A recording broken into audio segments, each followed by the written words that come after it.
Isang bonggang-bonggang araw mga kabongga at dahil dyan, mag-breakfast muna tayo bago ang lahat. Siyempre, nagluto tayo ng kamote. At ang mani, sarap to, lalo na ngayong medyo mainit-init. Charis. So ano bang mas masarap kumain ng mani kapag tag-ulan ba o tag-init? So tara, kain tayo. Hamahan niyo ang kumain mga kabongga. Sarap.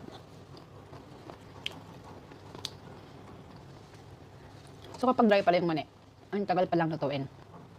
Lumambot na masyado yung kamote ko bago naluto yung mani. Ang kinalabasan, tingnan mo.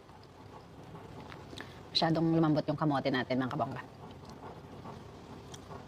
Dati kasi pag naglalaga ako ng mani, pag nasanasamahan ko siya ng mais, okay lang. Pero first time ko pinagsama yung mani tsaka yung kamote. So hindi pala masyadong maganda kasi lalo na yung mani yung binabili ko is dry. Yung tuyo ba? So yung mga kabongga. Sama ba? Sarap. Malalaki kasi itong nabili ko. Tapos sobrang dry na. Sarap. Yun lang. Kain tayo.